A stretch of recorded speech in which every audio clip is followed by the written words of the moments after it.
Just simple. If you could think of the 6.5 billion people on this earth in a culture designed for every single one of us to have the gifts that actually we have in this room, and the passion and the connectivity to give our best, and you just imagine that even for one generation, with all the science and technology and capacity and communication of this planet, with our global intelligence connected, there's absolutely nothing that we cannot do. That's right.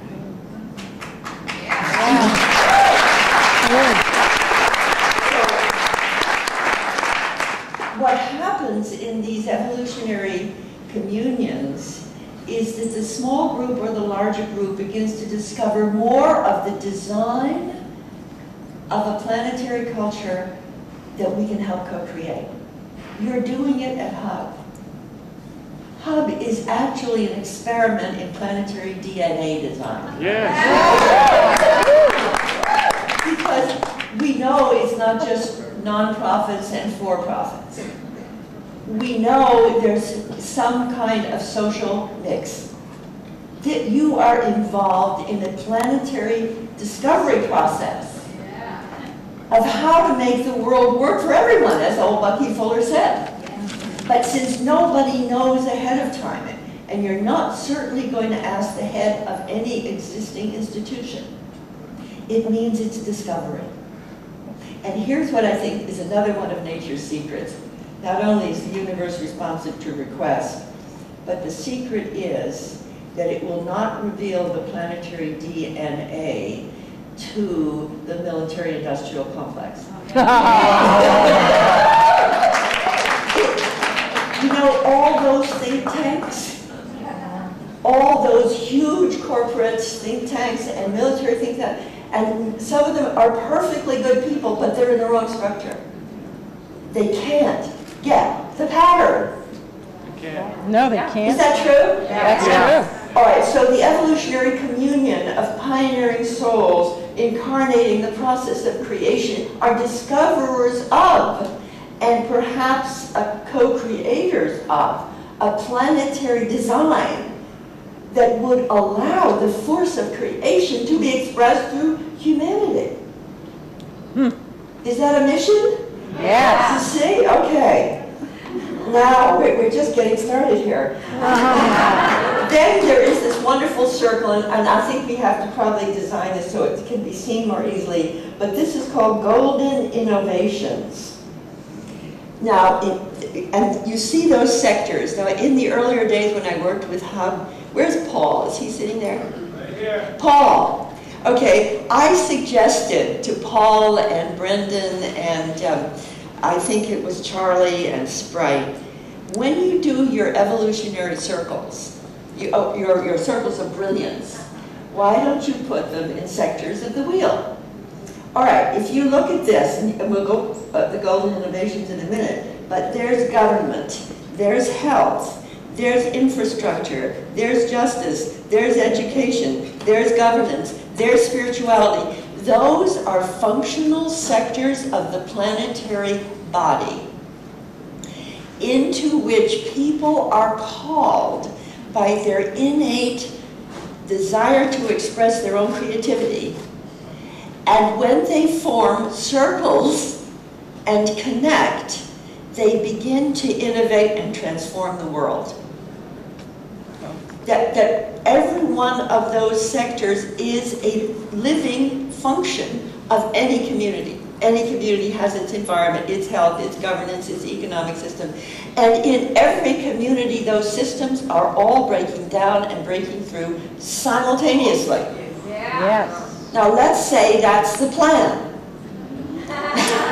Let's say if they were breaking down in their old structure, they couldn't possibly be porous enough for people like us to get anywhere at all.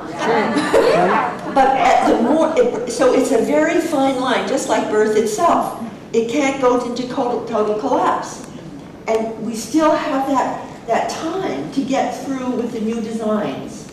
And the designs are coming through, and I can see it in Hub. I see exactly what you're doing here. The schools, the various forms of social innovation and humanitarian and network marketing, all a discovery process. So what we have here in our communion cloth, if you wanted to ever have a communion cloth, we're going to make one, is the identification of projects that already work. Now this is such an obvious idea, but we're almost always identifying things that don't work. The news is all about what doesn't work. Now when you start noticing where is it actually working in health, in education, in new energy, in three currencies, in relocalization, in spirituality, in healing, if you could do that right now, not only scanning for pioneering souls, but scanning for innovations already emergent. Not necessarily if changing a whole educational system or a whole political system, but they're there. And they're also enough, but they're not yet connected. Now that is another very simple observation. And I want to tell you, I've just struggled with this particular observation my whole life. Because the reason I ran for vice president in 1984 was I had the idea, inspired by Buckminster Fuller and Abraham Maslow and others, that we should have a new function in the vice presidency to scan for, map, connect, and communicate what's working in America and the world. Yes. Obvious. And I went to a Democratic National Convention, as many of you know, with no media, no money, and no pass to the floor. But I was with 10 people who had this idea in their head. We were in the imaginal realm. We said, we need to do this, and we got over 200 delegates, and I was the other woman nominated in 1984. Yeah.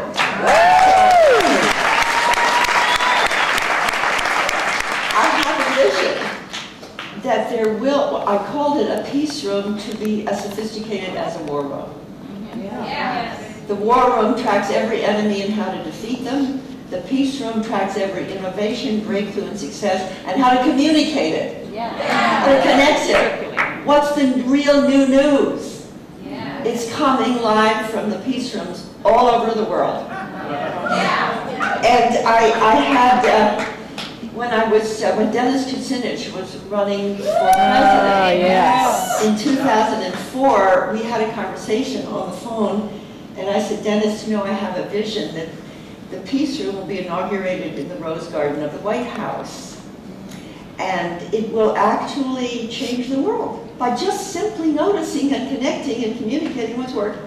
He said, Barbara, we won't just inaugurate it in the Rose Garden, we're going to build it next to the Oval Office. And he had a vision, which is exactly the one I've had in my head, is there would be a large circular room, and in it they would be exactly like what you see here, health, education, economics, and there would be maps of what's working on internet, and it would be a place where leaders of the new world come to tell the story and put themselves on the map of creation. Oh, accountability. So, Dennis.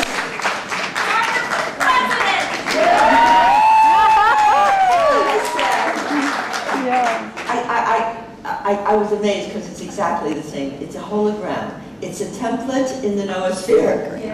It's in the imaginal realm. It's not somebody's idea. It's actually there.